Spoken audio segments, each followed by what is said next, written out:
lights on. Wait a minute.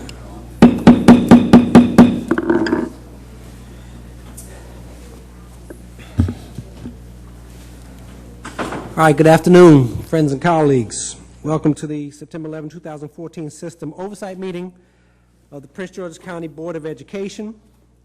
This afternoon, we will be discussing information systems. Again, before we begin, make sure everyone turn their electronic devices off. I know I'm so used to starting our meetings with an apology for our late start. But I'm sure at least now in the daytime when we have most of our staff here, you guys have anticipated this already. But hey, if it was daylight savings time, we'd be starting right on time. All right. Before we begin, Mr. Burrows, would you please do us the honor of leading the board prayer and Pledge of Allegiance?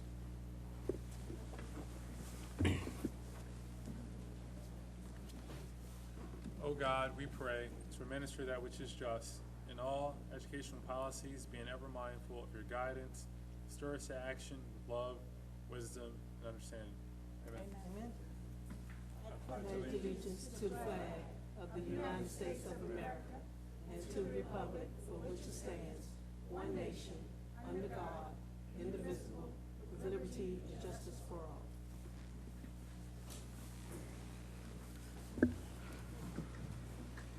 Thank you, Mr. Burrows. Mrs. Berkeley, will you please call the roll? Good afternoon, board members. Good afternoon. Good afternoon. Dr. Anderson, Present. Mr. Burrows. Here. Ms. Epps. Ms. Eubanks. Awesome. Ms. Higgins. Here. Ms. Jacobs. Present. Dr. Kaufman. Ms. Mundy. Mr. Valentine. Ms. Waller. Mrs. Williams. Mr. Taylor. Here. Ms. Boston. Present. Dr. Eubanks. Present. Thank you. Thank you, Ms. Berkeley. Colleagues, several of our board members, Mr. Kaufman and Mr. Valentine and Ms. Epps couldn't be with us today for previous work obligations. They did indeed let us know about that. So before I start, in a systems oversight meeting, I don't have a traditional chair's report as normal, but clearly it's, as everyone knows, today, September 11th, is an important day to us all.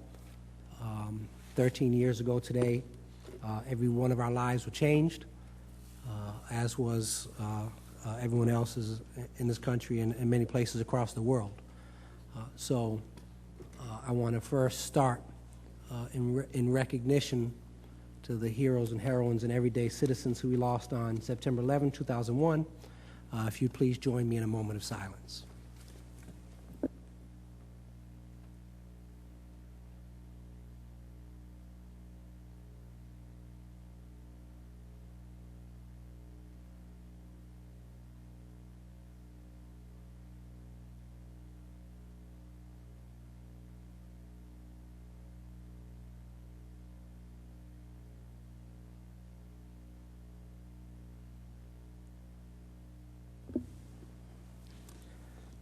Thank you, colleagues. We will never forget. I also want to do this in remembrance of that day. I'd like to ask the educators in the room, every educator who was on duty on September 11th, 2001, please stand up. On duty here in Prince George's County or anywhere else you might have been. Thank you. Stand up for a minute. You know, all of us remember on September 11th, 2001, my son was a kindergarten student at Perrywood Elementary. Like many thousands of others here in the region, as a parent, we panicked and went to go and get our children from school. And I reflected on the fact that many of you in this room had children of your own. And rather than panicking and going out to get them, you stayed with ours until they were safe, and until parents could arrive. You comforted our children, and you comforted the citizens of Prince George's County. And so for that, you have our deepest gratitude. Thank you.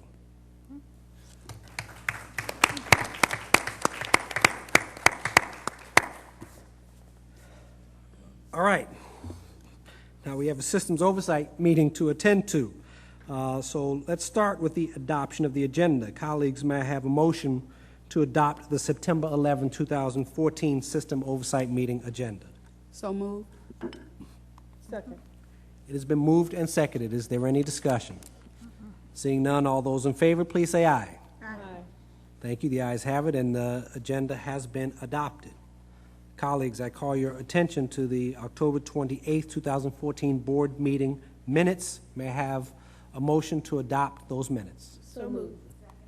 It has been moved and seconded. Is there any discussion? Hearing none, all those in favor, please say aye. All those opposed? All right. That motion carries. We have no registered speakers today, no legislative items, so we'll go straight to item 6.0, Systems Oversight Discussion Item, and I will yield the floor to Dr. Maxwell for an introduction of item 6.1 on information technology. And I'm going to yield the floor to Wesley Watts, who's going to do an excellent job giving you an overview. Thank you, sir. Good afternoon, Board Chair, Dr. Eubanks, Vice Chair, Ms. Boston, Chief Executive Officer, Dr. Maxwell, board member, colleagues, parents, students, and community members. This afternoon, I'd like to provide a brief presentation on the Division of Information Technology, highlighting some of the department's responsibilities and some of the initiatives that we are working on this year.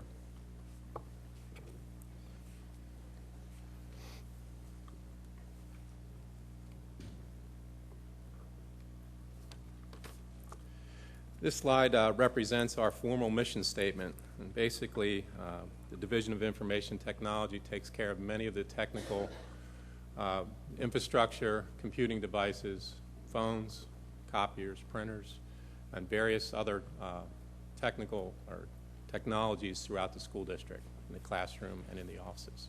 In addition to that, all the applications and things that the school district uses.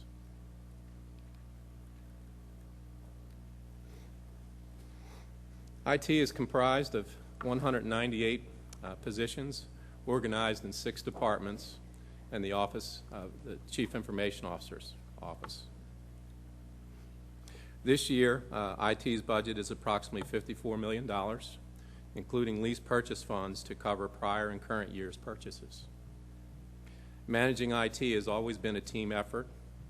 I'd like to acknowledge my entire team, the 198 staff that we have today, as well as the members that will be speaking with us today. And I'll just briefly state their names, and then I'll formally introduce them as they come up.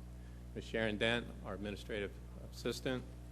Senthil Parameswaran, Enterprise Systems. Kathy Bond, Print Services. Yusuf Antar, Technology Applications. Mark Turner, Technology Operations, and Lisa Spencer, Technology Training and Support.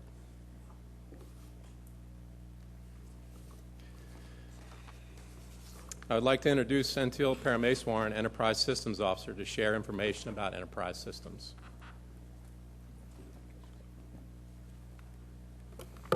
Good afternoon. Enterprise Systems Office is responsible for the infrastructure that's at the core of some of our critical applications. We manage the applications, databases, middleware, servers, and SAN storage for the district. One of the critical functions we perform is to make sure the people that need to be on the system have access to the network. Can you talk just a little bit louder for us, please? Okay, yes, ma'am. Thank Yeah. you. So one of the critical functions we perform is to make sure the people that need to be on the network have timely access to the network. By the same token, we want to keep anyone that should not be on the network out of the network as well. It takes a concerted effort, and we work with other departments within IT to cover all aspects of security. We are also responsible for capacity planning to make sure we have enough resources to support a large user base. We want to provide them a well-functioning system that's available 24/7 across different platforms and mobile devices, and also from different networks, from home as well as at work. About 4 years back, we implemented an identity and access management solution that automated a lot of our account management processes. Employees began getting access to various systems on the first day of work, and we were able to terminate all access the day an employee leaves the system. This year, we have expanded the footprint and have automated the student access provisioning. Now it's all the more efficient to provide student access to various resources, including the SchoolMax portal and Google Apps for Education. While this covers all the major applications, it does not cover a number of different software applications that individual schools and teachers use. For example, we noticed that our teachers spend a lot of time creating and managing student accounts in the software tools that they use. That cuts into their teaching time. So beginning this year, we are working with the vendor partner to seamlessly integrate some of our user data and roster data with the number of software applications that various schools use. We believe this will ease a huge burden off of teachers. Besides, students and teachers will eventually be able to use a single sign-on, meaning the same PGCP as username and password, to access those instructional software applications.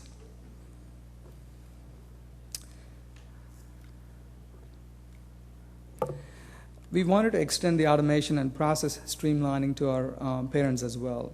Beginning this year, we have introduced a parent self-service portal for the families of our students.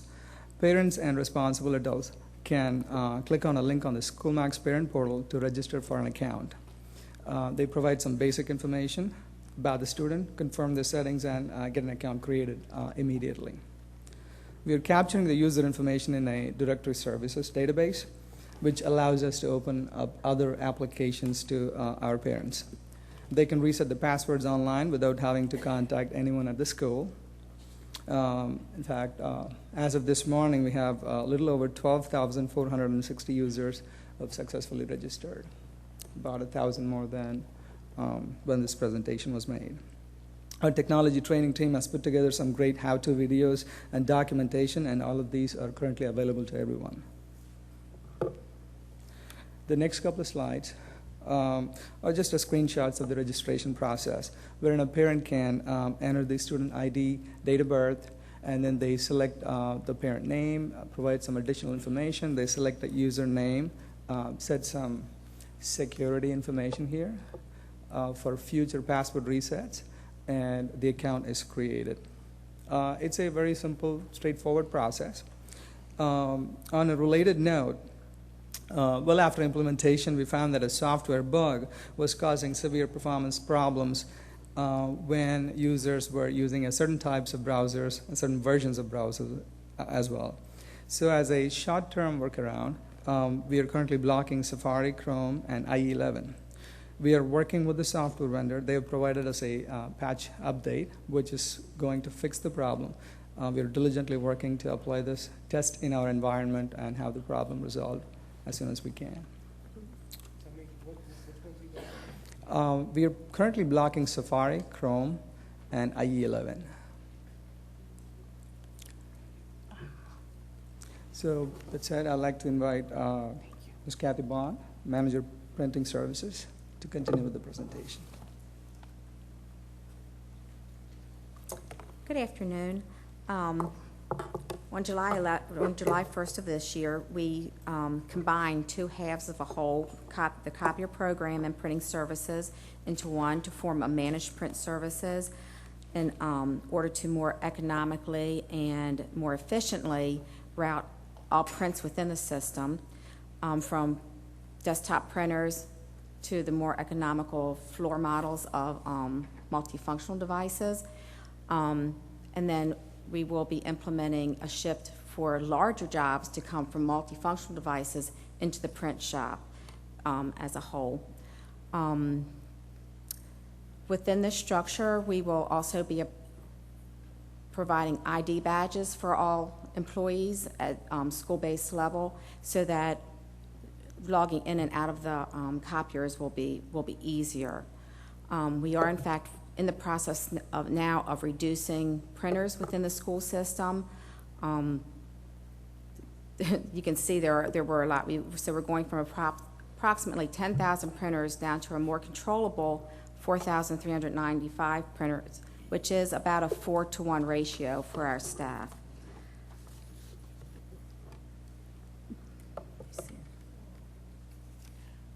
Whoops, I went backwards.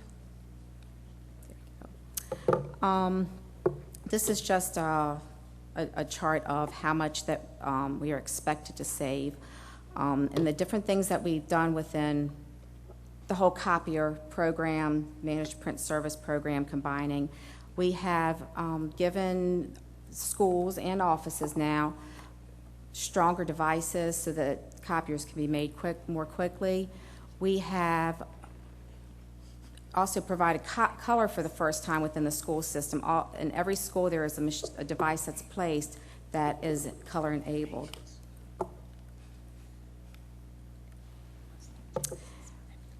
This year we are in the process, and right now we are porting fax lines from analog lines into fax over IP. That way faxes can be received in email address, and most of the time we use the school's main email address. Faxes will go on there and they can be retrieved from there.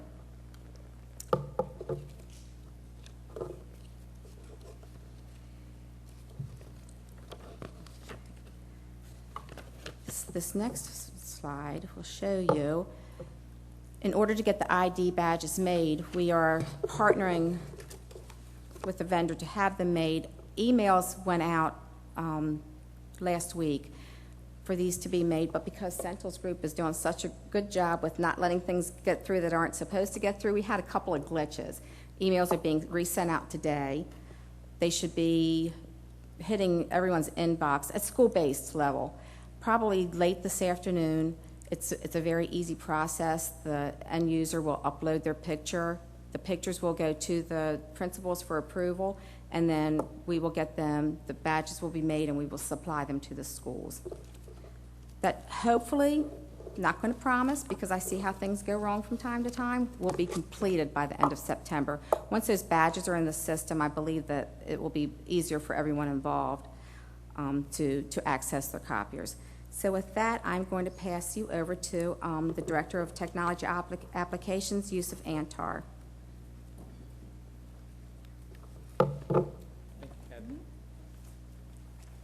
Good evening. The Technology Application Department pretty much worked with every department in the district, and specifically to help deploy new software system and provide enhancement and production support for existing systems. Partial list of enhancements on that we've done from the student application side, which is instructional. We've automated the creation of grade books for all scheduled classes. Normally that used to be manual. We've loaded new locker data for several schools, and we released mobile family portal, which will be discussed on our next slide. From a business side, on the finance, human resources, and the administrative support, we've enhanced the student-based budgeting application quite a bit. We've also deployed the minority business enterprise application, and we also developed and deployed multiple direct deposit for employees. On Family Portal, we've provided the entire district comprised of 208 schools will have access. Teachers, students, parents can easily access the student data to include attendance, grade books, student schedule, graduation requirement, transcript. We also have the ability to access data from almost anywhere. Traditionally, parents have to wait for quarterly progress reports or schedule meeting to teacher to check their student progress. Now parents are able to track student progress, attendance when it's convenient for them. And also students are able to track course requests and graduation requirement and can actively monitor their performance measures.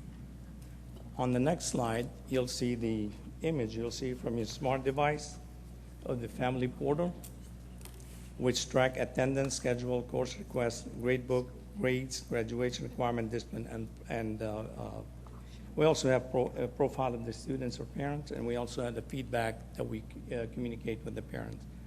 The benefits is tremendous for this application. That's make access for parents, student, teachers much easier. It's also integrated with our SchoolMax system with any other software that we have a source of record. And also the scalability where it's allowed pretty much control access from everywhere. So with this, I'm going to turn over to Mr. Mark Turner, Director of Technology Operations.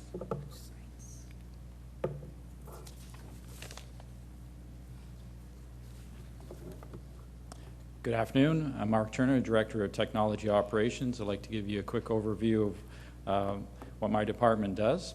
We oversee the 2 data centers that we have in the district.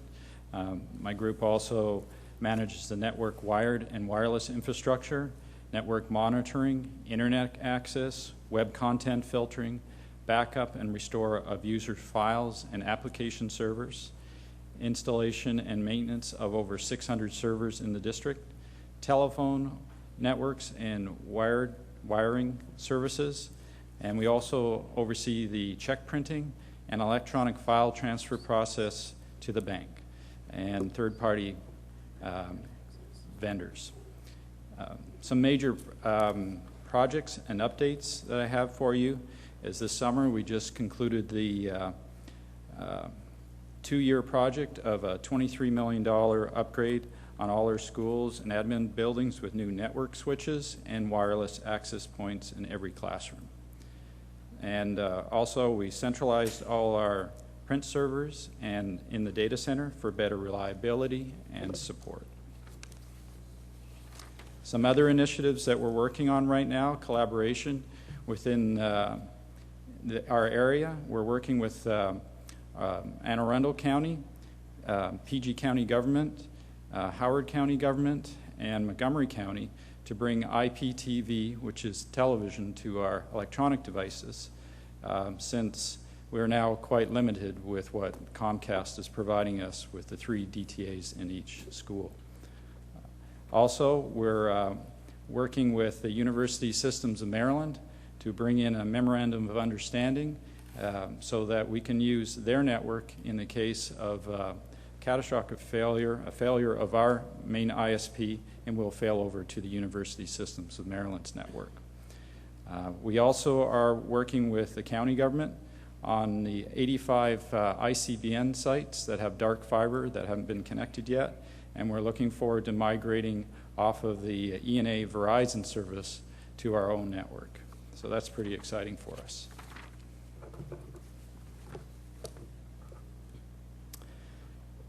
And we're also right now piloting in this building, Sasser and Bonnie John's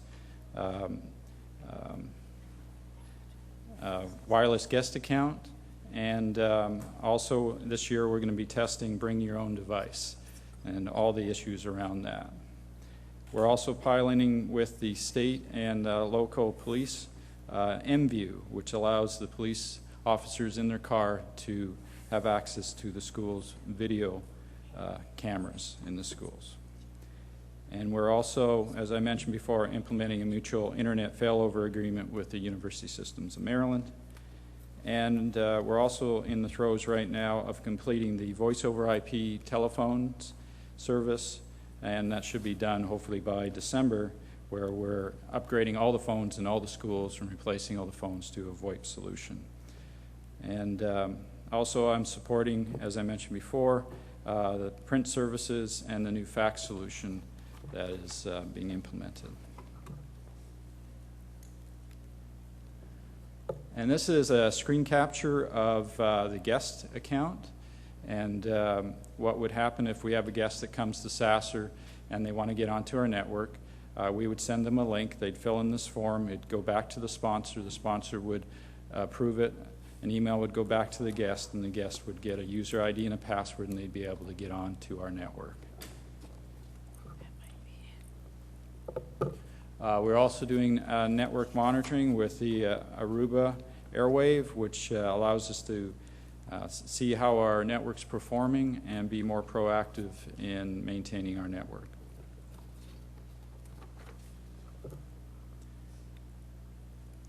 And now I'd like to introduce Wesley Watts, and he's going to talk about technology support services.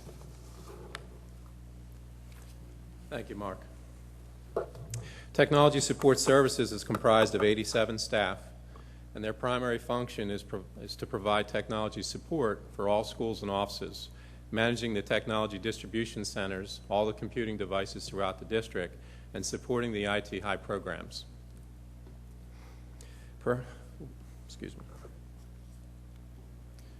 Perhaps one of the largest initiatives this year for the Division of Information Technology is the preparation, implementation, and support for the PARC assessments. Over the last 3 years, the school district has added 68,000 computing devices to our network. We are making school visits this fall to ensure that all schools have the proper network infrastructure and computing devices needed to support PARC.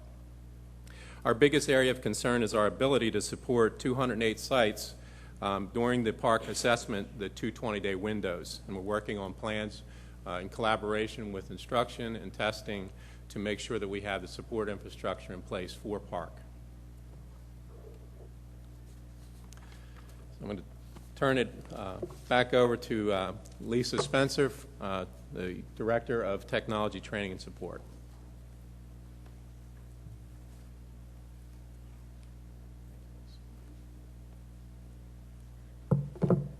Good afternoon. Good afternoon. The Technology Training and Support Office encompasses the help desk and the technology training team. The technology training team is also known as T3. T3 is made up of a group of instructional technologists positioned to support the use of technology instructionally and for productivity. Today, I will review one-to-one schools, modified versions of one-to-one programs, Google Apps for Education, Smart Notebook 14, the Help Desk database, and training, both instructor-led and webinars.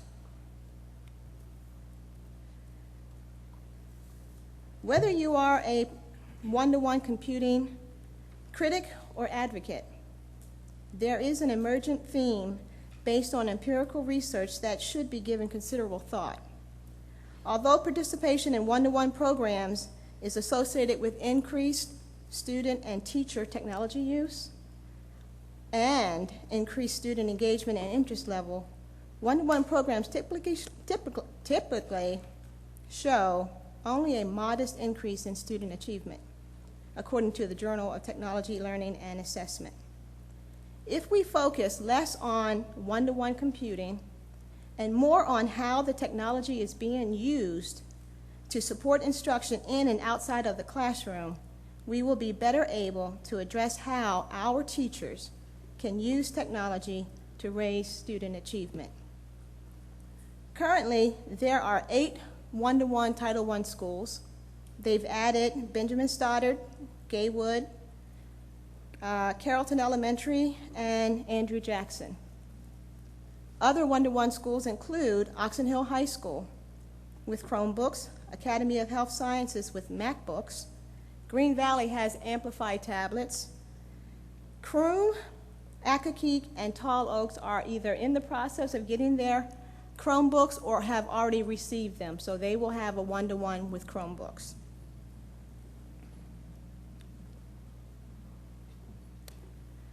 Whoops, excuse me. As a result of the number of elementary schools purchasing Chromebooks for student use, student email accounts for, hold on. Here we go. There are 60-plus elementary schools who have ordered multiple carts of Chromebooks, iPads, and laptops. Some for the use of specific grade levels, others for particular content areas. Chromebooks require email accounts to log on. It's been standard practice for students in grades 9 through 12 to receive their email accounts. However, now that we have the elementary schools using it, by the end of September, students in grades 3 through 8 will receive email accounts who will be using the Chromebooks, so that will give them their logon. Keep in mind that all student email accounts are limited to sending and receiving emails from only others who have a pgcps.org account. Oh, I'm sorry. When we talk about Google Apps, we're talking about Google Drive, Docs, Presentation, Spreadsheets, Sites, Mail, Calendar, Hangout, and they just recently released Classroom. Google Apps for Education provides an integrated communication and collaboration solution. As a result of thus allowing access to Google Apps for Education when our students log on, tools will greatly foster the building of teamwork. Google Apps for Education provides an integrated communication and collaboration solution. It includes tools for word processing, spreadsheets, presentations, and also using Google Apps we can collaborate on building documents, presentations, spreadsheets, the works, so it allows the students to work together in groups on a particular project. Google Apps is also available anytime, anywhere.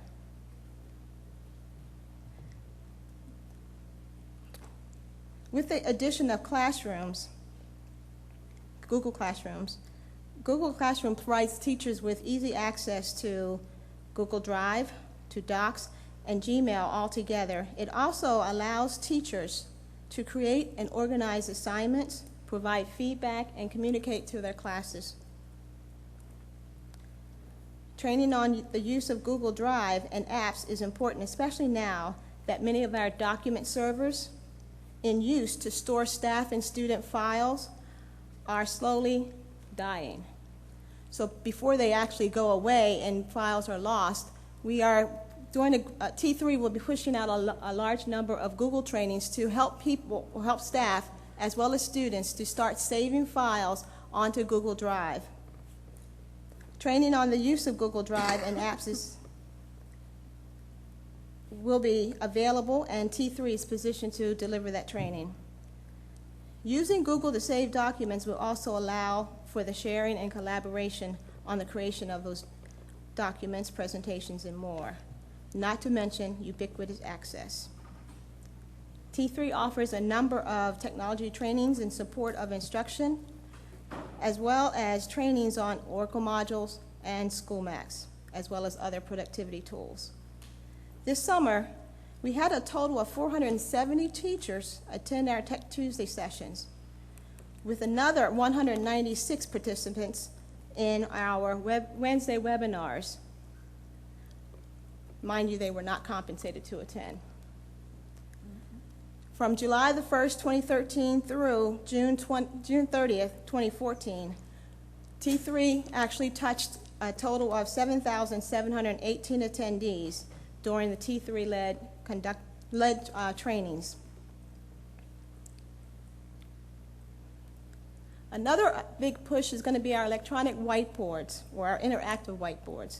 We currently have 3,500 interactive whiteboards in the district. We have 3 different types. We have smart, InterWrite boards, and Promethean boards. Using interactive boards, what T3 has done is they've developed some sample lessons and activities that model the integration of technology tools that mirror those utilized in the PARCC assessments. The interactive whiteboards allows teachers to model and demonstrate for students, giving them opportunities to practice things like drag and drop, highlighting text, manipulating items, copying text, opening multiple windows at a time to draw evidence across multiple texts, and using the accessibility features. All of what will be required of them to do during PARCC, when testing for PARCC. T3's goal is to support teacher use of both hard and soft tools that are ubiquitous in the PARCC assessment, so that students are not impeded by the testing technologies. Now here is a visual of our new help desk database. We have to compliment Youssef's team. We have to compliment Youssef's team as they built the database. The database is used for end users to go ahead and create their own tickets. And the tickets that are now, this is something different for our end users, because before they'd have to either call the help desk, wait on the phone, or wait for their IT technician to come by. So for high schools, their IT technician is stationed there. For elementary, they rotate from different schools. So now the teachers do not have to wait for an IT tech. They can go to the database and create their own ticket. And this is great because once the ticket is done, the help desk technicians will contact the user, follow up with them, get clarification on the problem, and see if there's anything they can do to correct the issue. And if not, then the ticket is assigned to their IT tech for a quicker resolution, because then it's already identified exactly what the issue is, and the tech will know what needs to be done. So, with that said, I will now turn this over back to Mr. Watts. Thank you, Lisa.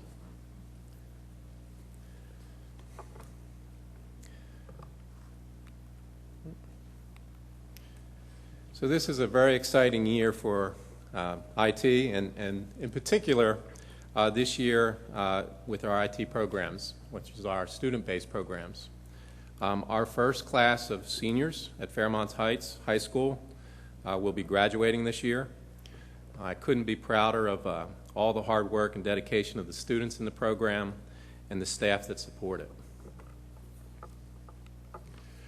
Just a couple of screenshots here of pictures of different things in the classrooms. This is a lab of getting prepared for students for their certification on A+ at Gwynn Park. Again, this is, we use online curriculum. We have no textbooks in our IT programs.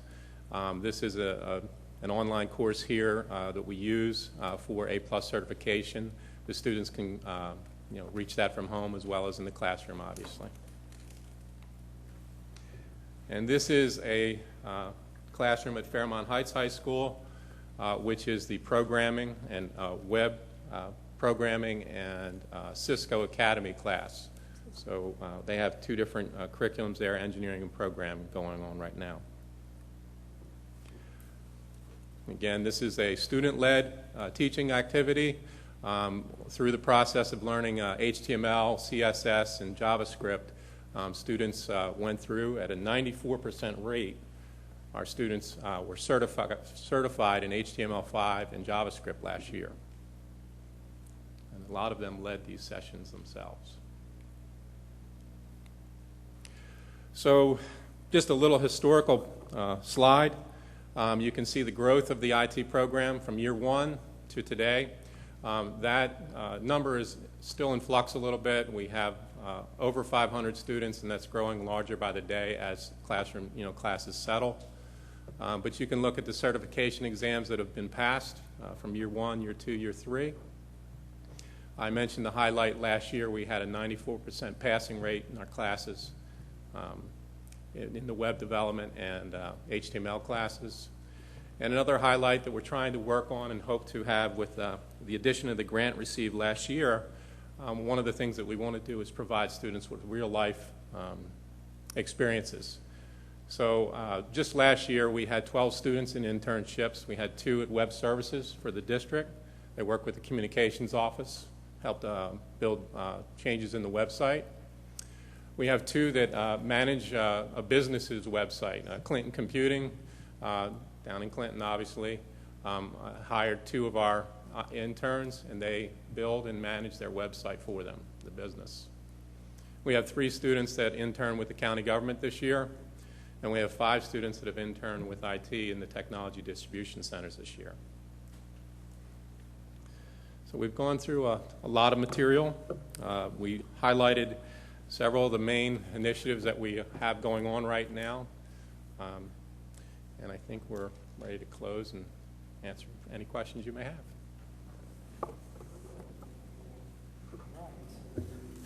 Thank you very much for that.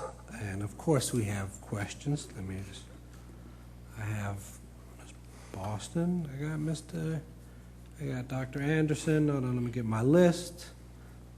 Waller and Williams. I think that's it. So Ms. Boston. Thank you for the presentation. It was just awesome. I'm really proud of the IT program, especially at first when I had the pleasure of visiting was the one at Fairmont Heights, which, you know, I was really blown away by what those kids were able to accomplish even at the first year of that IT program. So I'm glad to see so many of them actually have gotten will be certified when they actually graduate this in 2015. Correct? Yes, ma'am. I have a couple of questions. On one of your slides, you talked about on the mobile family portal, and you talked about the parents will be able to see graduation requirements for each student. Who will be inputting that information? Because, you know, in the last year, we've had quite a few parents contacting board members about the last minute, their children weren't, didn't meet the requirements. So who would be guaranteeing that information is actually input on a regular basis, so when parents go in there, they can actually see that information? That's a good question. Ms. Boston, right now, what we have in the parent portal, there are a couple things that are going on. Right now, we have student learning hours are available in the family portal. Mm-hmm. The mobile app. Okay, so the mobile app is a little different from the SchoolMax family portal. So the SchoolMax family portal is a little different. It's basically used on a laptop or desktop, mm-hmm. The friendliness of it. The mobile portal is built internally, and we are developing that to provide more additional information to parents. And one of the things that we're working on is making sure that they have information such as whether they pass the HSA, MSA, you know, those kind of things. What will happen with Park when we get to that point? If there'll be a passing rate, we might have that in there. We still have to work out the credits. So right now, today, you can't go into the mobile portal and determine that your child needs one more credit of English. We can't do that today, okay? We are working on those as well, okay? The responsibility of entering information into the SchoolMax system is the responsibility of the school itself. Or, individual teachers do their individual assignments and grades and things like that. But they're school-based responsibilities. So if I'm hearing you correctly, then that responsibility of making sure that the information about graduation requirements would be the responsibility of the teachers? So let me back up. So when a child passes an English 9 course, that credit that's a graduation credit, okay? Mm-hmm. So that'll be flagged as 1 credit complete. Okay, so the system will automatically mm-hmm. count the credits. Okay, what we need to do, what we're looking at now is how do we present to the parents that they need 1 more credit of English? Okay, so the teacher's not going to say that they have 1 more credit. The system itself says this child made a B in that course, and that's a passing grade, and that's a credit for that child, or a C or a D. All of those are considered passing, and that child would see that credit for that particular course. Okay. So I know in the past, like I was saying, it's been a problem with having staff actually input. I think most parents are saying that according to our policy, teachers are supposed to input grades or whatever, like, yes. Twice a week or once a week or however that process goes. And that has not been happening consistently across the board. So how do we tackle that and address that? So because we've been getting so many calls about that one particular problem where teachers are not putting grades in, and we're asking parents more and more to go on to our SchoolMax. And if that information is not there, then sometimes it just presents a problem. Point well taken. So. We do have the ability to provide reports to schools or school leadership, if you will, to look and check to see that number of grades are entered into the grade book or things like that, making sure attendance is done on a daily basis, those kind of things. So there are mechanisms in place, and you know, if you're getting a lot of those, we need to take a look at that and see what we can do to improve it. Okay, one more question. You talked about I think it's Clear Guest Pass, that if a guest user wanted to use that and they had to fill out this form, so how long would that process take? So if you got a visitors at the school or they want to, so is that process like immediate, or is that going to take a day or so? So the way it works is, let's say that I have a guest here right now. They would go to the public, or to the public session, to the wireless, and they would click on that, and it would come up and it would have a screen on there. And they would click on that and they'd fill out that screen, and I would be their sponsor. So while I'm standing here, I would receive an email immediately. Do you approve of this person getting on our network? When I click yes, that individual gets an email with a username and account for X period of time. That may be 24 hours, it might be a week, depending on the type of business they're here for. It's immediate, okay? But it does require a Prince George's County Public Schools employee to sponsor that individual. Okay, so we're looking at that right now. That's it, Mark. We're piloting that right now. I think at Bonnie Johns and Sasser right now we're testing that out, and we'll begin rolling that out to additional sites this year. Okay, so it'll be throughout the entire network. All right, thank you. Okay. All set? All right, just make sure we got in the queue Dr. Anderson, Ms. Waller, Ms. Williams, Ms. Higgins, myself, Mr. Taylor, and Ms. Eubanks. Dr. Anderson. Thank you. Thank you, Mr. Watts, for the very impressive presentation. Yes, ma'am. And rather extensive information technology system that we have in the schools. I do have a few questions that I'm glad Ms. Boston asked about the Clear Pass. But I'd like to know which sites would board members have access to if they don't have children in the school? And will we have to fill out a Clear Pass? No, so you currently have a Prince George's County Public School username and password. Mm-hmm. Nobody that has a username and password needs to, you just log on to our private network with your user credentials, and you can use not only that you can get out to the internet, but you might be able to be provided, you can print on our network, you can save files on our network, that kind of thing. You might be able to get to some of our systems, okay? A guest would be somebody that does not have a Prince George's County Public Schools address. Mm-hmm. So they need permission to get on our network, and that's what this is for. Currently, it's a process that takes a little longer than a minute or two, okay? Mm-hmm. Sometimes it'll take an hour if you can't get a hold of somebody in IT. Mm-hmm. What we're trying to do is take us out of the mix and just allow that process to happen automatically. Okay, very good, thank you. When somebody does log on, they basically get rights to go out to the internet. They don't have access to any of our information or our sites, internal services, but they can go out to the internet, and this is a public school system. We filter, so they're not allowed to go to, if you will, inappropriate sites while they're here. Yeah. Okay, thank you very much. And I'm concerned about the Chromebooks and how do kids get access to the books? Do I understand that the schools must purchase these books? Okay, so a Chromebook is a computing device. It's it ranges in price between $200 and $350, $200 and $350. Through the refresh last year, so schools were given an X number of dollars. Elementary schools we're talking about right now, last year were given $150 per student to buy technologies. Some of them bought Chromebooks and smart boards and things like that. They bought various technologies based upon their initiatives inside of their building.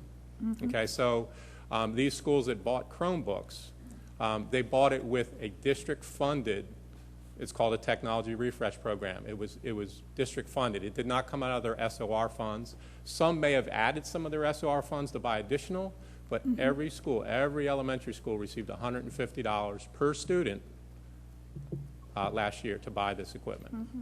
Okay? Yes, thank you very much. I'm very concerned about the children who may not have access to technology outside of school. Yes, ma'am. And will there be sufficient maybe Chromebooks or other uses of technology in their schools, additional ones perhaps? for those populations? That's a good question. Right now, as I mentioned earlier, over the last 37 months, we've purchased 68,000 computing devices. Okay, so that's for 3 years. We have a lot more devices than that. Okay, we have a lot more, older devices, desktops, laptops that are in the schools. We will continue buying devices and continue trying to look at what's the best way to use technology in instruction. Okay, so we're trying to make sure that students are able to utilize technology throughout their day.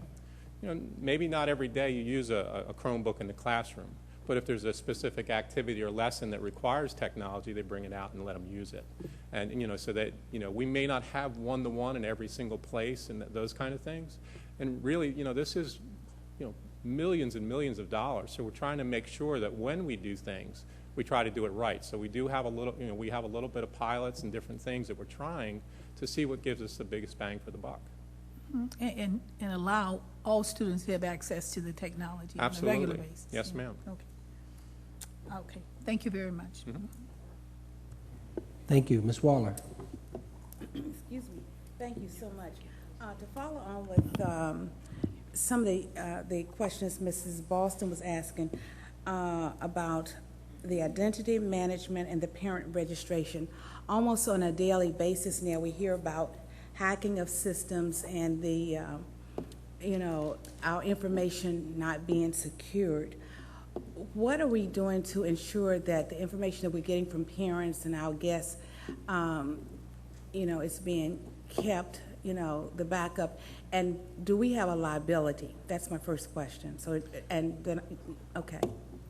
That's a great question. Ms. Waller, we have what we consider 2 enterprise systems inside the school district. One has our employee information, the other has our student information, okay? And what we do with that, and we have 80,000 users using our student information system. Obviously our ERP, our employee information system, we don't have as many users. We have thousands, 18,000 plus employees that are logging into that, checking their payroll and those kind of things.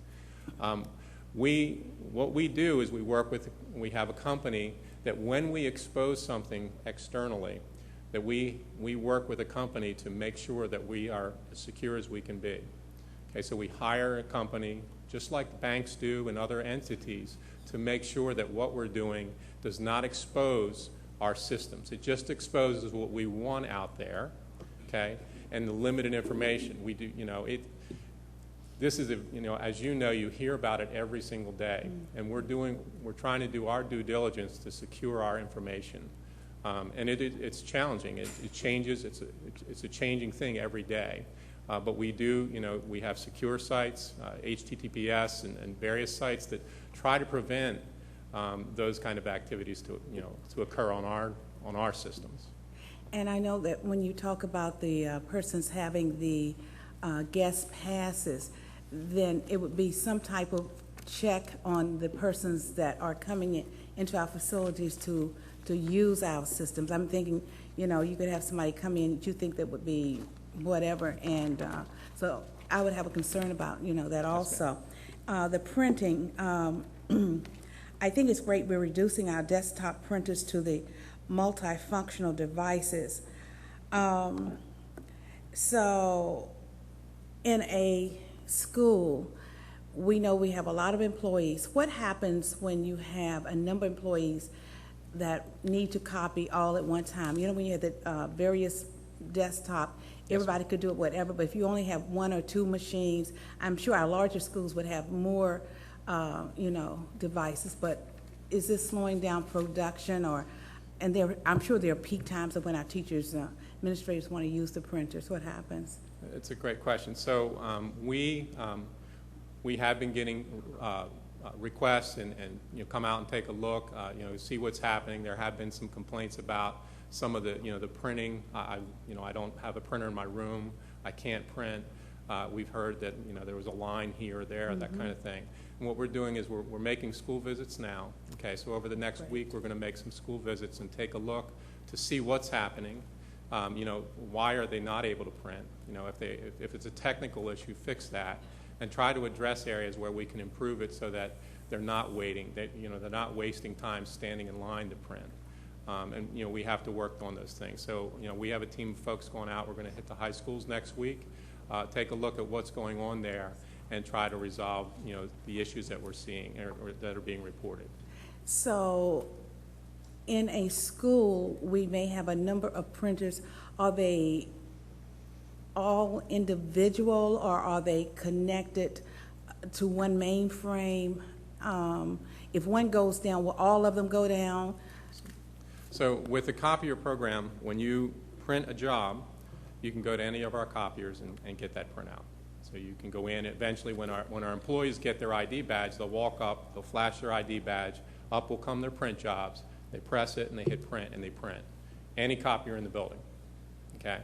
With the printers, the network printers, they are networked. Network, okay. So so what you do with that is you have to set that printer up on your computer. So it's traditional, that's what we did before the printer program.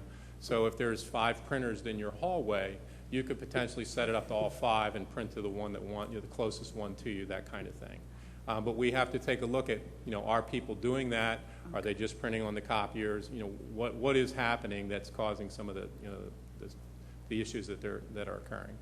And a lot of times, as we get ready to start school, we have new employees that are coming on board, and we often hear that they cannot get access to the system.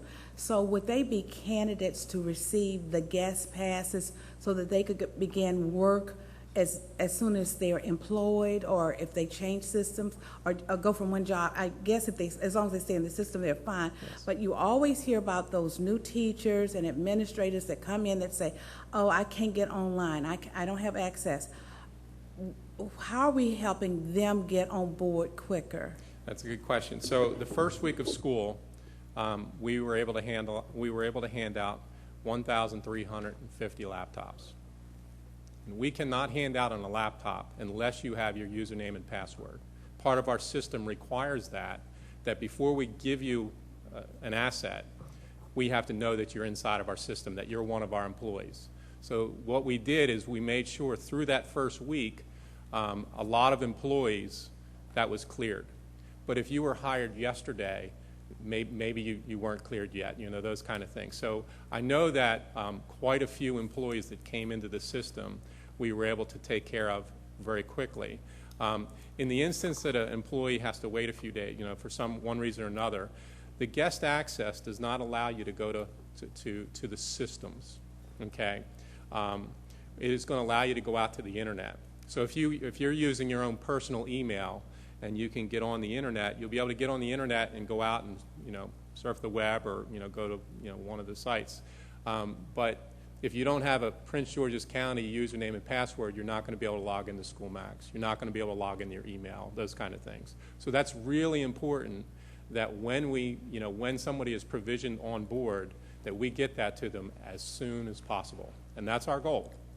So as soon as that's entered into the HR system, the information is created, and there's a process that we provide that username and account to that individual. Mm-hmm. Thank you, Ms. Waller. Ms. Williams. Thank you. I just had a few questions in regards to the SchoolMax and the mobile application. As a parent, would you have to register again to use the mobile application if you already have a SchoolMax account? Ms. Williams, we are requiring that, and I'll tell you why. So the first version of the SchoolMax portal, the desktop version, if you will, the reason we're doing that is you can only log into SchoolMax. So we have bigger plans than that. So what we wanted to do is provide you the ability to log on to a phone, okay, and be mobile. But now that we have your credentials in what's called a directory service, a parent's directory service, what that allows us to do is if we have a system that we want to allow you to log into, you're going to use that same username and password for SchoolMax and this other application. Matter of fact, if we open our network, a parent could potentially walk in and use that same username and password to log onto our network.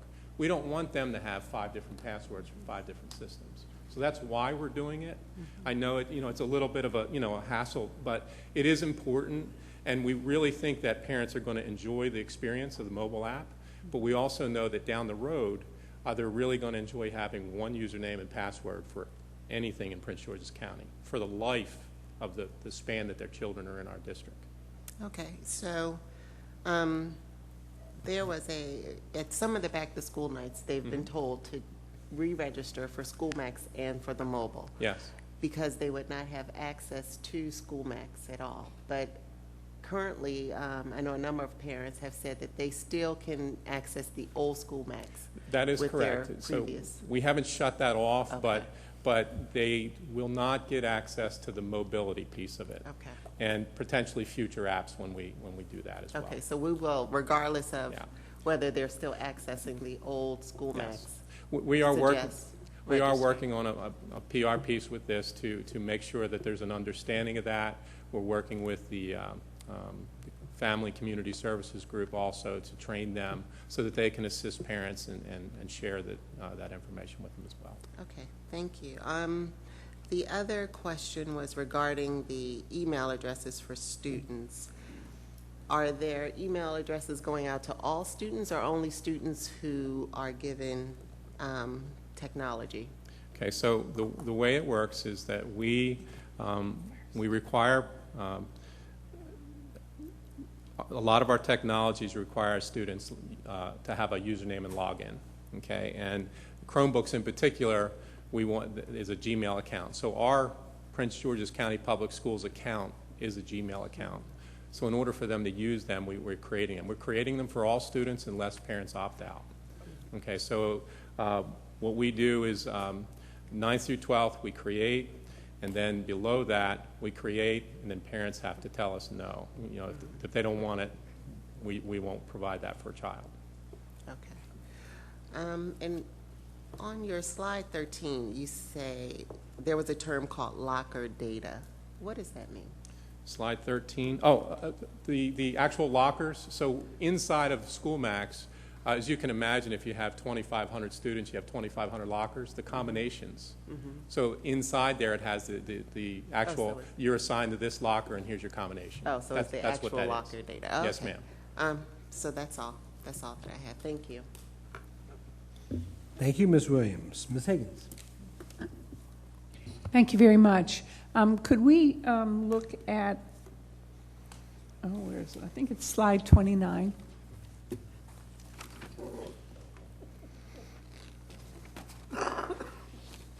Yes, The one ma'am. after 28.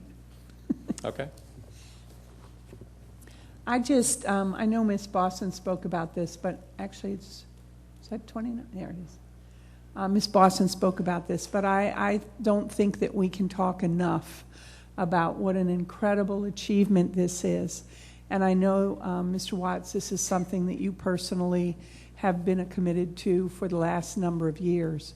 So are we saying then that over the 4-year program, we have impacted 500 students getting certifications in IT? Is that what we're saying here? So our goal is that every child that goes through this program will leave the school district with at least one certification. Okay. And what is their salary range with one certification, and how many can get multiple certifications, and what would their salary range be?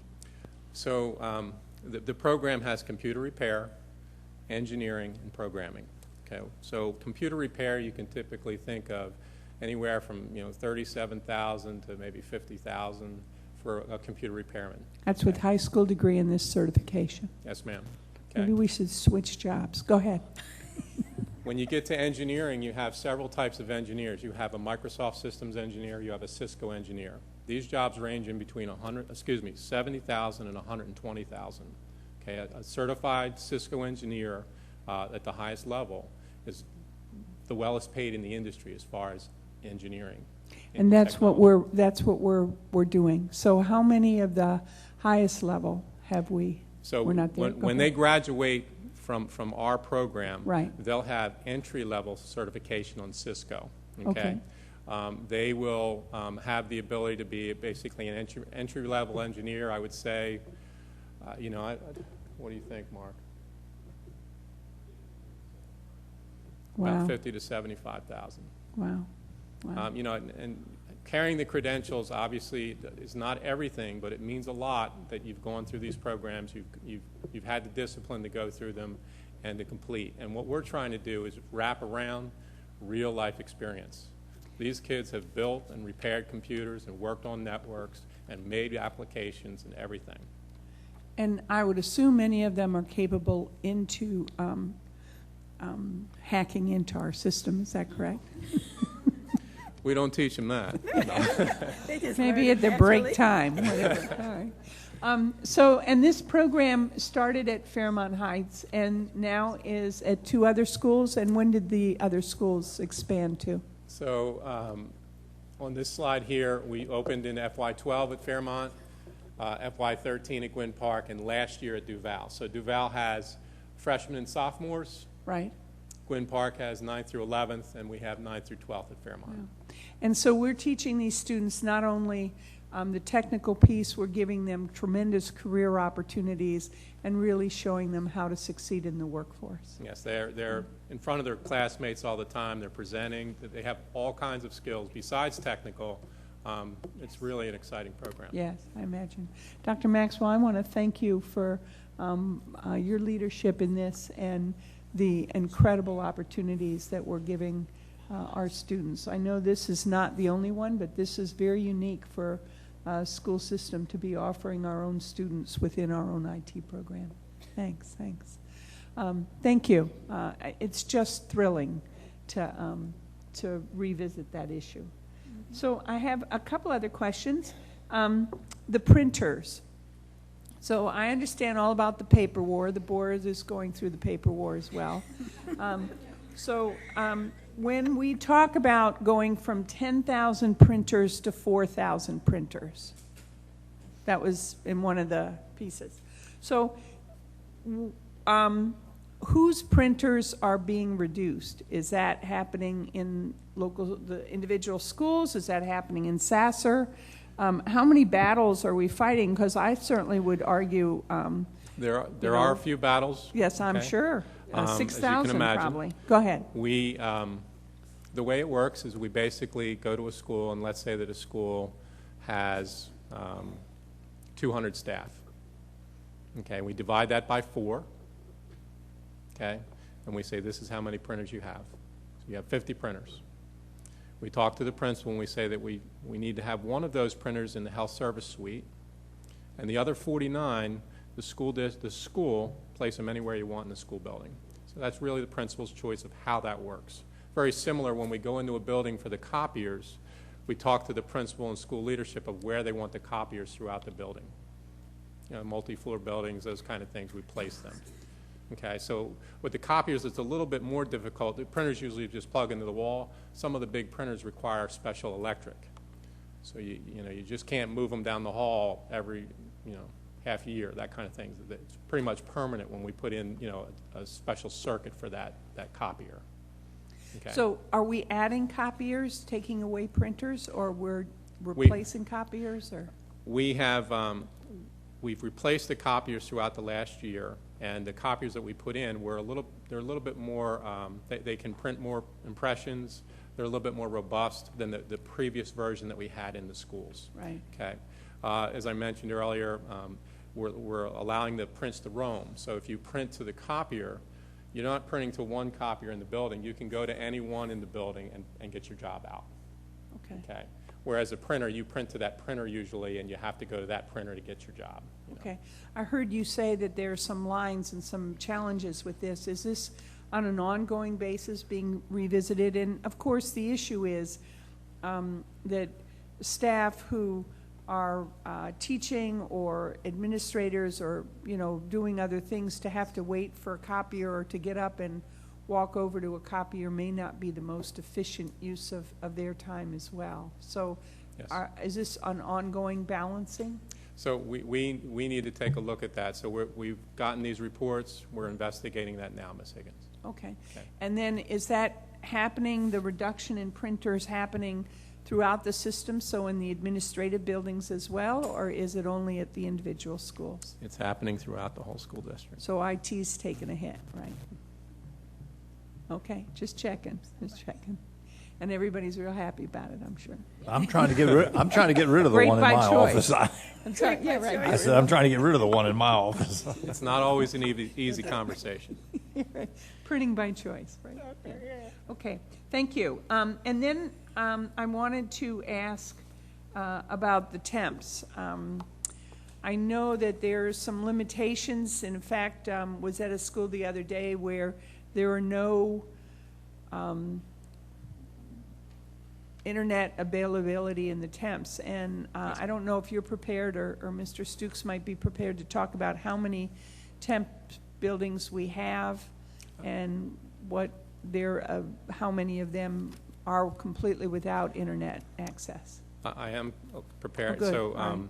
we received a report earlier this about a week or so ago about a particular school, and I met with staff. And what we're doing is we're going to take a look. We're going to make basically a spreadsheet of all the temps and go through and make sure that each one, what they have. Do they have wired internet access, wireless internet access, and do they have phones? Okay, so we're going to go through that, and then we're going to take a look at that cost and see if we can fund, all of them, or we have to do some now. What's the most important thing, wired and phone, or wireless and phone, those kind of things. So we're going to take a look at that, Ms. Higgins, and we're doing that now. Okay. So of course the issue is, particularly for those schools that have iPads for each student, if those students are assigned in temp buildings, then they have no ability to take advantage of that electronic, and that's why you're looking at reviewing that. Well, we're trying to make every classroom similar, so we want them to have the same as a normal classroom inside the building as well. Sure. Okay. And then I am also aware that if they don't have, because our phone system is now connected to wireless capacity, and I know I'm saying that wrong, but it's not electric.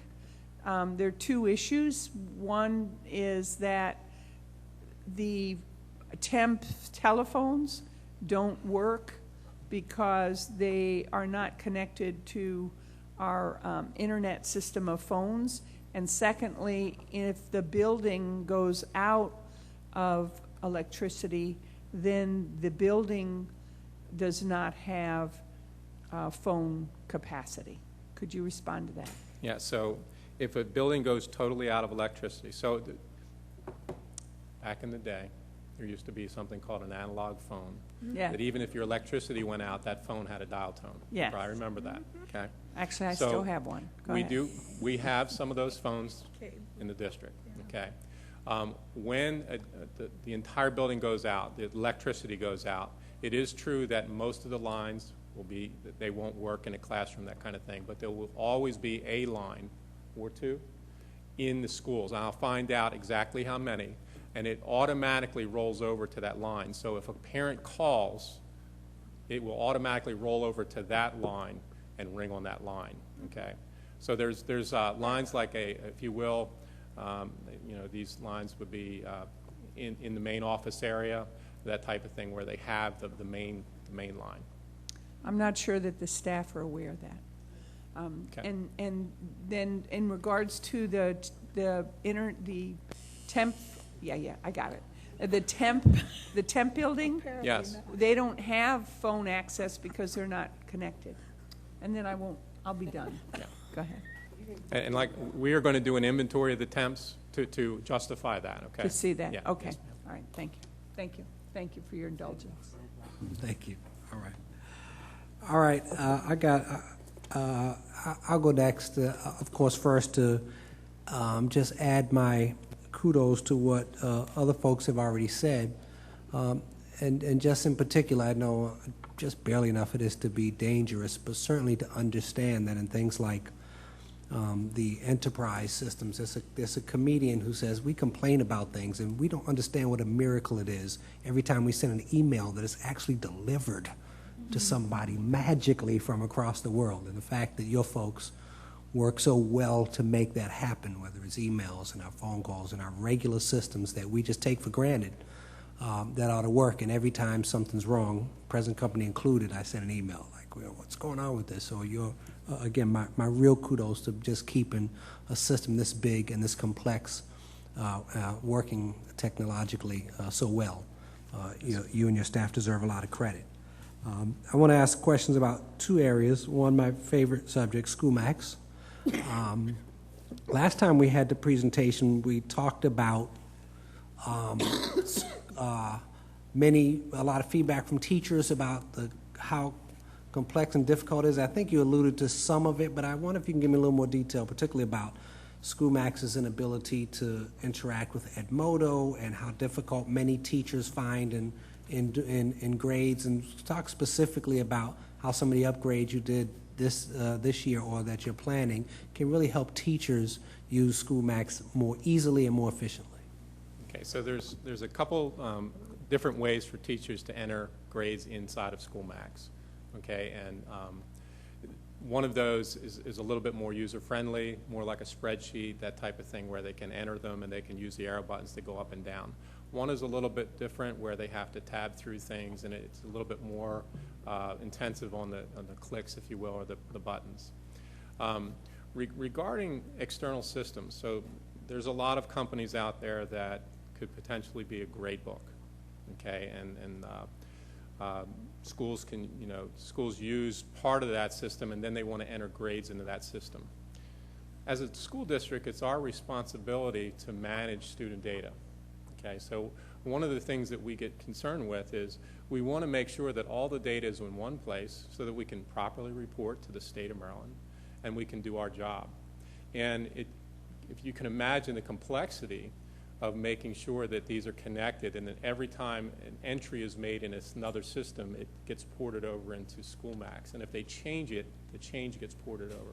It's a very complex thing to do, to connect them, especially when vendors don't have the proper APIs, application programming interfaces, to do that. So normally when you integrate systems, you have the ability to transfer data securely and in a proper fashion, if you will. And what happens there, we've talked to SchoolMax about those things. And they're a little apprehensive because they're responsible for the security of their system, the integrity of their system, okay? And so that we've talked to them. We've even gotten quotes. How much would this cost if we wanted to go forward with this and allow, a school or By this you mean connecting Edmodo and SchoolMax together? Different. Okay. Yeah. So we would rather not connect to Edmodo in particular. What I mean by that was we'd rather build an interface and have the vendors build to that. Okay. And to do that, do we spend $400,000 to build an interface to allow these applications to connect to our main student system? And that's something that we have to work with internally. Okay, and then that's not the quote, so I don't want you to write down that number, okay? But we have met with them, and it's a number of hours. Yeah, I'm just letting you know. Okay. I saw you writing the number, so. Okay. All right. But we do have a quote on the number of hours that they think it's going to take to build this interface, because it's not just the report card grade, it's every single assignment gets placed in the system, and so. So just tell me real quickly, what's the difference, this is a layman, the difference between what things like Edmodo can do that SchoolMax can't do, and why we need both of them? Okay. So I think, being an educator myself, when you look at Edmodo has a social aspect to it. So a teacher creates their classroom and says, you're in my classroom, okay?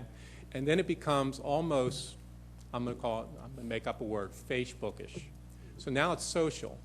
So now the teacher can send something out and say, hey, I'd like you to take a look at this video, do this. And everybody in the class receives it, okay? SchoolMax doesn't do that type of work. Okay, SchoolMax is mainly, the main job of SchoolMax is attendance and grades.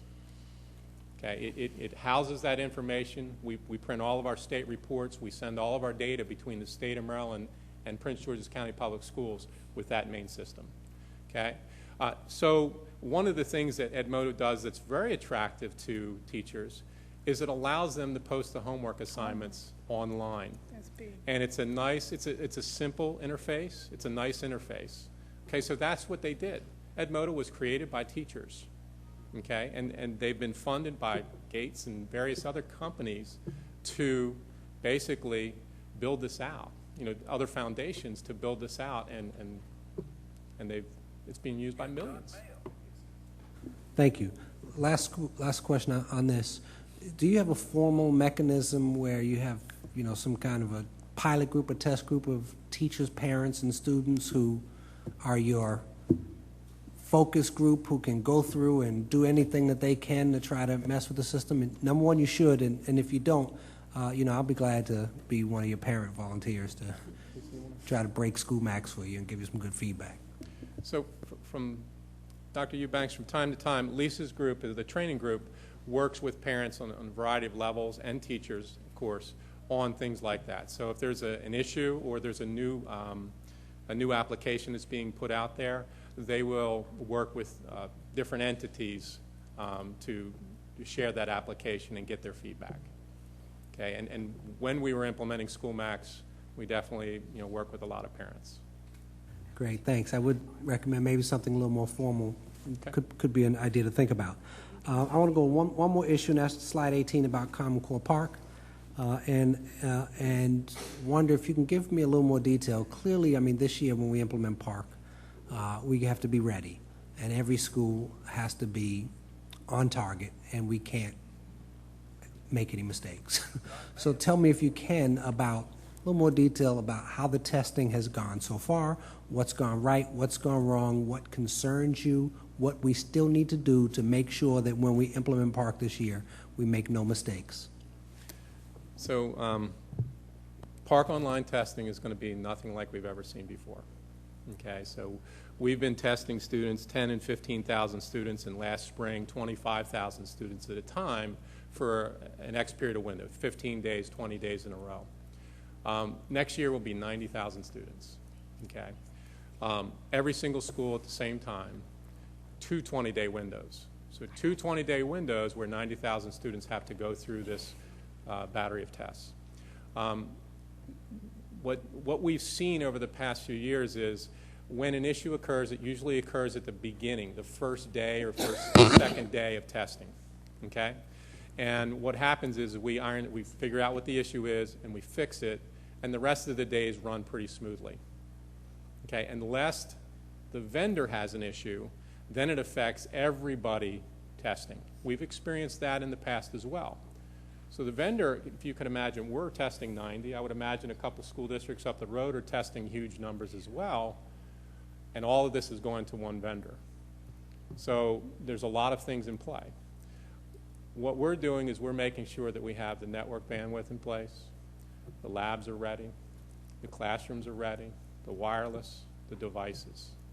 Okay, we also are working with testing to make sure that the testing coordinators and the IT techs are synced together, that they know one another, they know who to call if there's an issue, and what to do.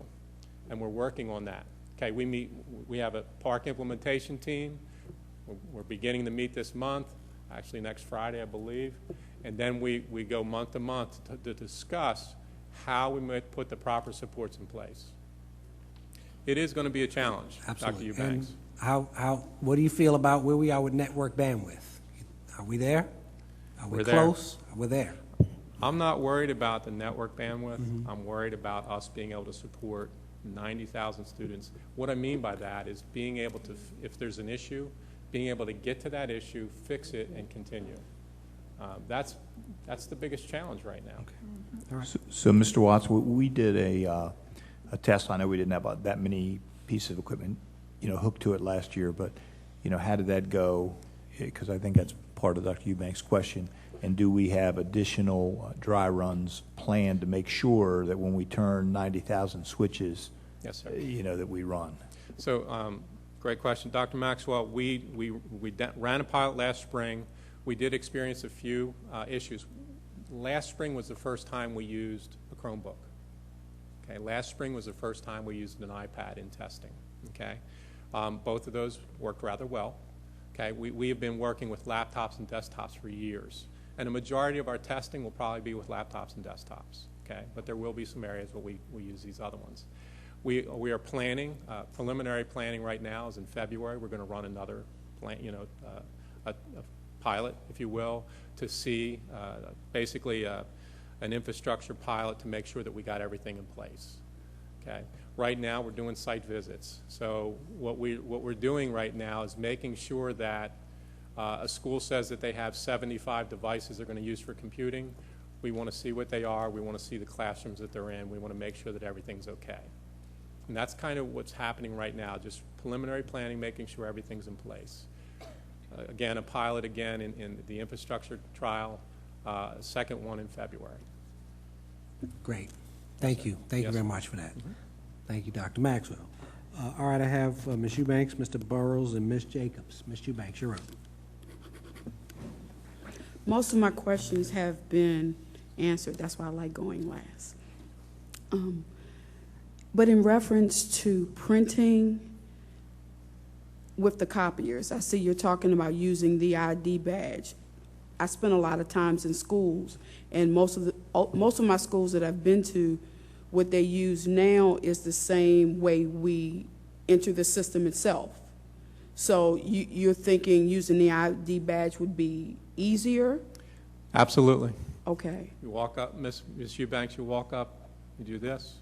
I'm just thinking, like I said, because I spend a lot of times in school, sometimes the teacher will leave her classroom and she'll forget her ID because she's taking it. They can still log in. Okay, But great. the ID badge is just a little bit more user-friendly, if you will. Okay, I just wanted to make sure because I know those type of things happen because I spend so much time in schools. And I wanted to find out every year is first, before I even get to that. Wes, thank you. Thank you. Because I do, and I spend a lot of time at Fairmont Heights with IT. I spend a lot of time down there with the students, and I have so many stories that I'm going to share eventually with students that were failing.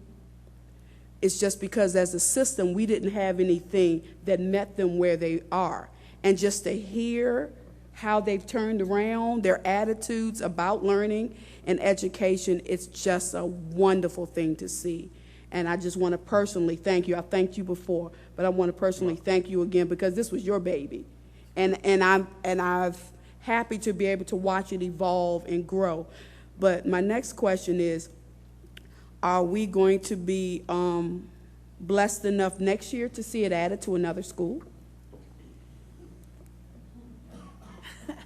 That's the question. We haven't discussed that yet. Okay. I just thought I'd throw it out there just in case. Seeing the results, I do expect that every child out of Fairmont that graduates this year to have a certification. Yeah, and I was speaking with the principal of Fairmont yesterday, and there's a waiting list because so many children want to get involved with that. So it's a wonderful experience. It's a good thing. Thank you. You're welcome. Thank you. Mr. Burrows. Mr. Watts, just to echo my colleagues, I think you're doing a phenomenal job with your division. I did have a question. When I look at slide 29, the piece with the students, I immediately think of UMBC. UMBC is clearly the university in our region that produces the most successful minority engineers. So it seems like, say again? And you. And board members. Oh, aw. Thanks. Yeah, you know. And board members. And board members, clearly. And superintendents, right? Dr. Maxwell's a retriever.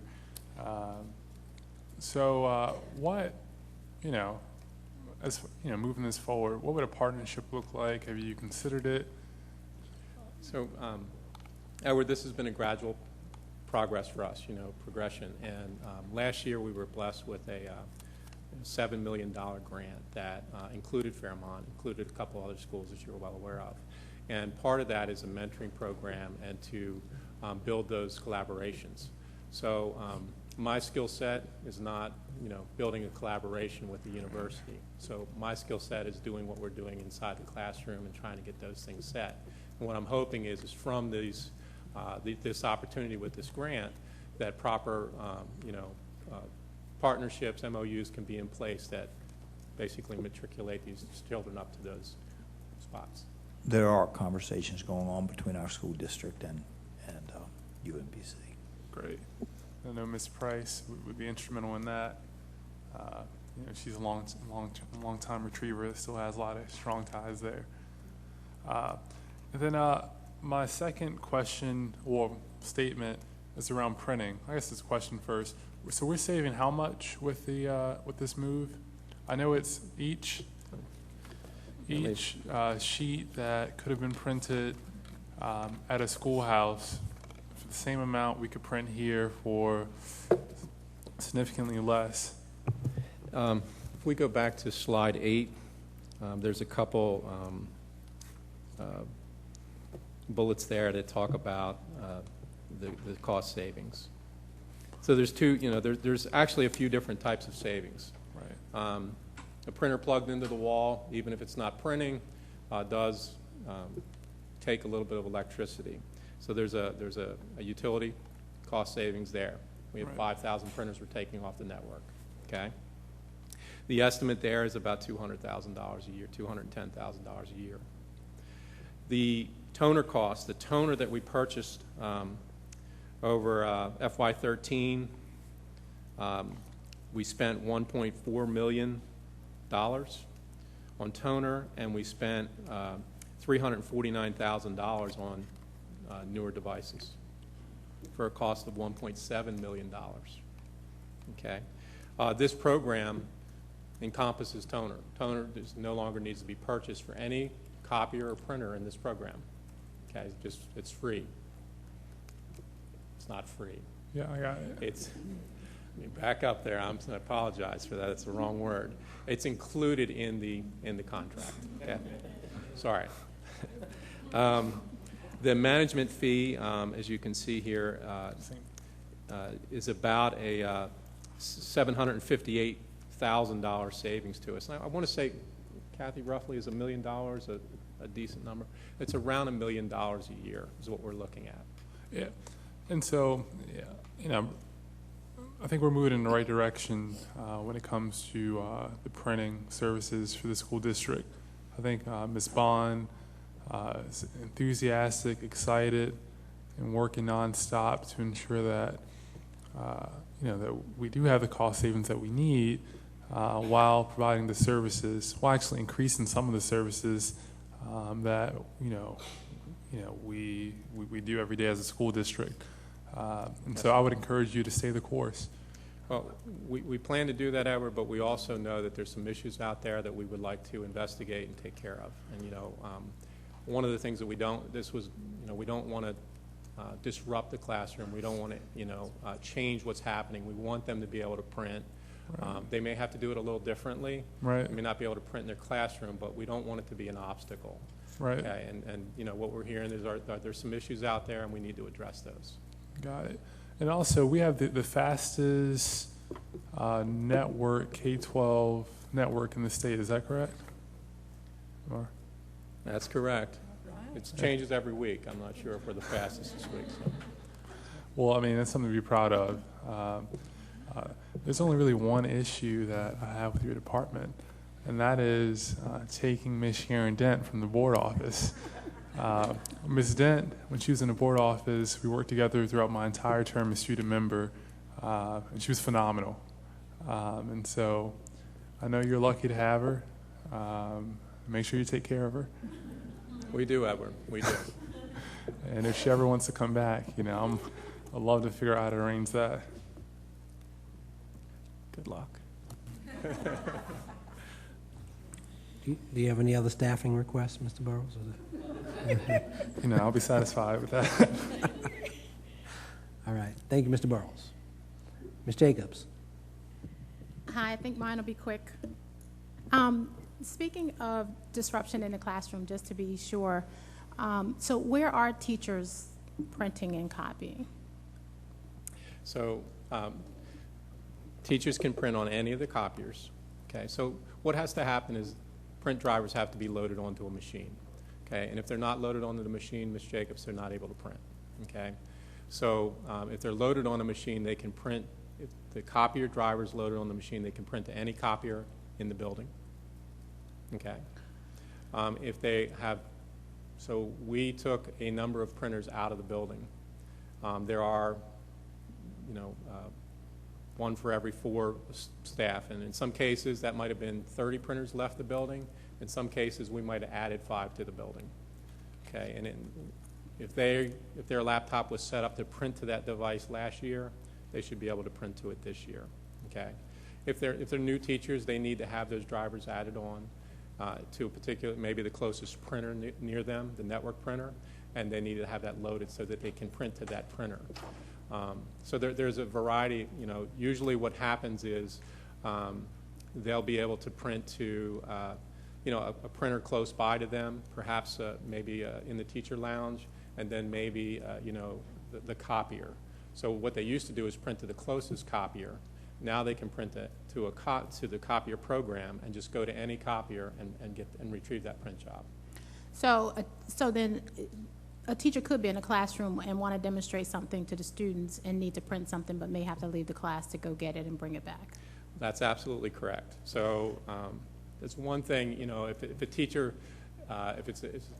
teacher needs to print something immediately in a classroom, this program is not designed to have immediate print in every single classroom. Okay.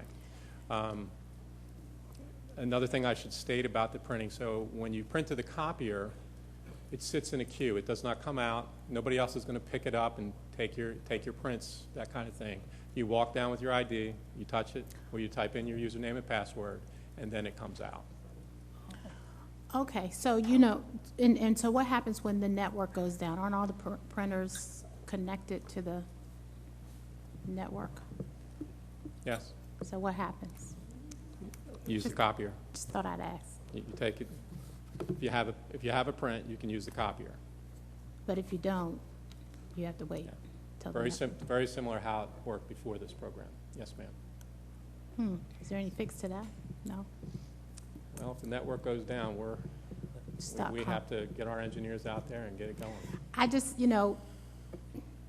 that seems to be with a system our size. It actually doesn't matter how large a district is, but that definitely seems like an impediment. But the network going down is going down, but I don't know how feasible that is for teachers to be able to get done what they need to. Yes, ma'am. But I would say, and you actually just answered this question, because when I was with the county and they took all the individual printers out, people were kicking and screaming, and it was very difficult initially. One of the things that did arise was some of our divisions had very sensitive documents that they would print out. So if we're not talking about the classroom, but you may be talking about some divisions that have sensitive issues, you're saying that even though you send it to the printer, it's not coming out until you go get it. You send it to the copier. To the copier? Yes, ma'am. Okay, that makes sense, because the county didn't have that, so people were sort of, running to get their documents before they could be seen by others. And then my final thing, I would say, I'm delighted to now be although I haven't signed up yet because I got to figure out how to do that, SchoolMax parent. My son isn't quite as happy as I am. We're delighted to have you. He's not happy at all, but he's getting there. He's going to get there.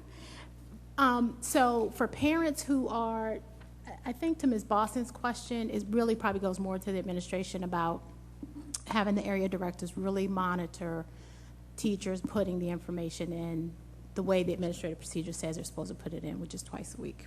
I think it is. And then finally, I would say to Dr. Eubanks' question or follow-up, the Governor O'Malley created a task force for Maryland College and Career Readiness and the implementation of PARCC, and that work group does best practices across the state to determine who's doing what to make sure that the implementation goes well. And Prince George's County was one of the presenters for best practices. Dr. Joseph was there with Wes Watts and their staff, and they walked through the actual implementation of the PARCC assessments and what the infrastructure needed is for the district. And I know that happens because obviously, Mr. Watts, you've been working on this for years. But it also goes to show that many districts, of the 24 districts, many districts are not close to being ready.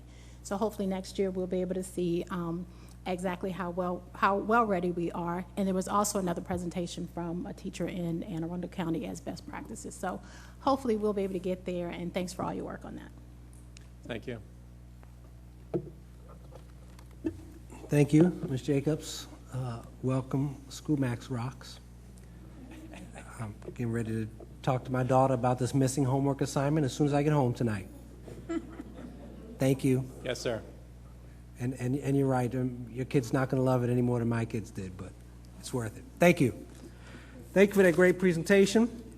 Thank you, colleagues, for being so engaged in this important topic. And we're not done yet. We still have some board business to conduct. We have nothing under the consent agenda, so we're going to go to item 8.0 on the budget consent agenda. And colleagues, I now yield the floor to Dr. Maxwell for an introduction of budget consent agenda items 8.1 through 8.10. Thank you, Dr. Eubanks.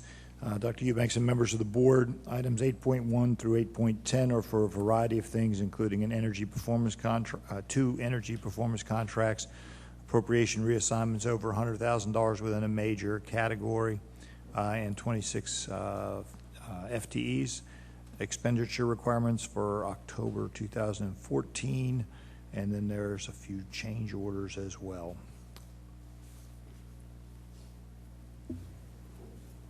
Thank you, Dr. Maxwell. Colleagues, we're now at a point of approving items 8.1 through 8.10 under the budget consent agenda item. May I have a motion to approve these items?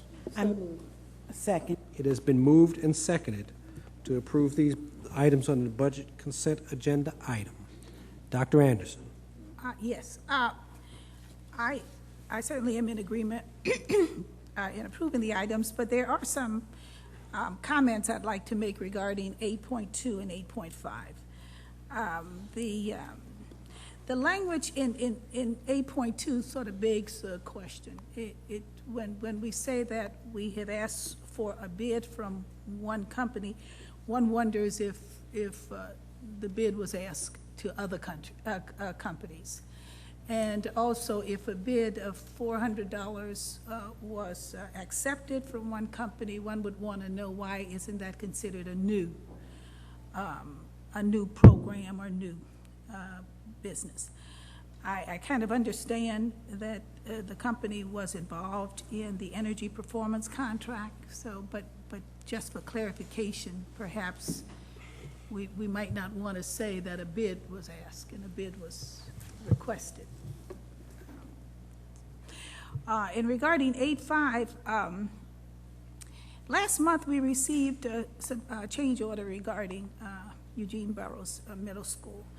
And I'm trying to mentally just kind of keep up with how much we're investing in the major renovations for any school, and it's hard to do so. So I was wondering if we could connect, if both of these summary forms are about major renovations at a particular school, can we connect them? So just so there could be some reference to the amount totally targeted for the work. And have we reached that targeted limit? Have we gone over? So we could do a better job at what we're wanting to do. Yeah. Let me just make sure I understand what you're asking, because on the cover sheet, if I'm looking at the right thing, it talks about the original contract value, the previously approved fee increase, the current fee increase, and the final contract value. No, it's just a little different. See, the other one, the one that we had last month, dealt with another aspect of the major renovations. Okay. So I'm looking at how much was assigned for that part of the job, and then how much is assigned to this one. They're all a part of the major renovations, and then how much do we have in the capital improvement budget for, how much is projected for the entire job? Yeah, we can So talk about that. Yeah, just so if we connect them, then maybe we could go back to some, I would want to go back and say, well, I'm going to look at this number. Are we over the $4 million or, the $10 million assigned for this big job? And so just for clarification on those two, not enough to pull them, but certainly we could do a little more to clarify for the board members so we could do a better job in making decisions on these. We'll talk about that. Okay. You good? Yeah, good. Thank you. Ms. Williams? Thank you. I had a question on item 8.10. Looking at the bid for 810, can you talk about the timing of this award? It appears that the bids were open in January. What was the reason for such a delay in the award of the contract?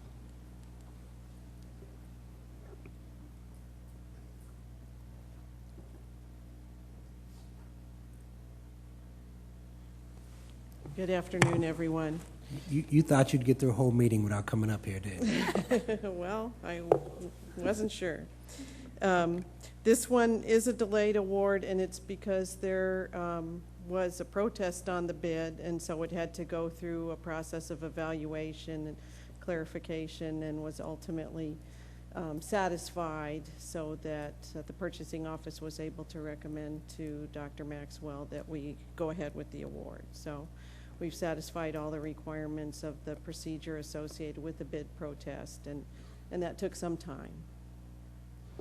And that's what I thought. I thought there was a protest put on this award. Yes. And I have no other questions on the items that are here, that are on the table, but what I'm finding, I'm trying to get a hold of the CIP and where we stand from procurement, award, through with change orders and completion.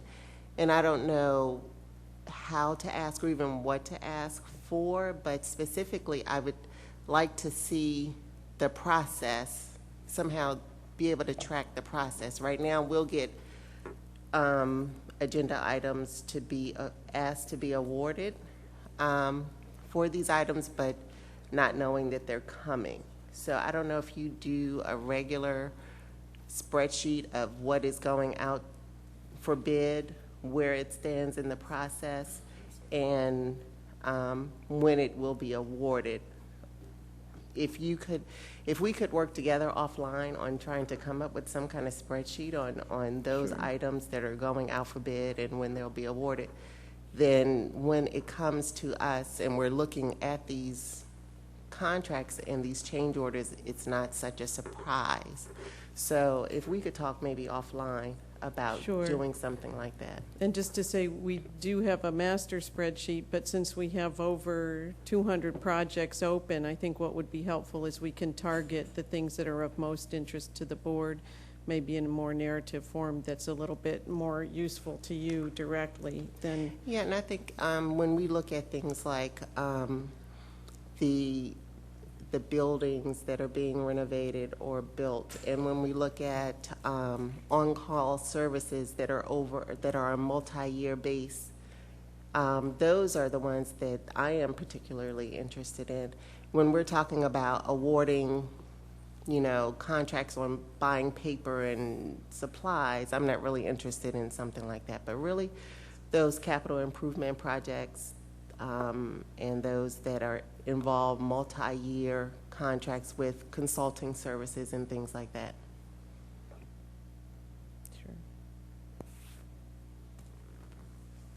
Sure. Y'all set, Ms. Williams? All right. Ms. Jacobs, did you? No? Sure? All right. I see no other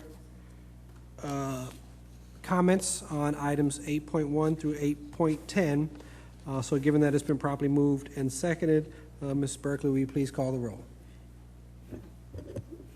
Yes, sir. Dr. Anderson? Aye. Mr. Burrows? Ms. Eubanks? Aye.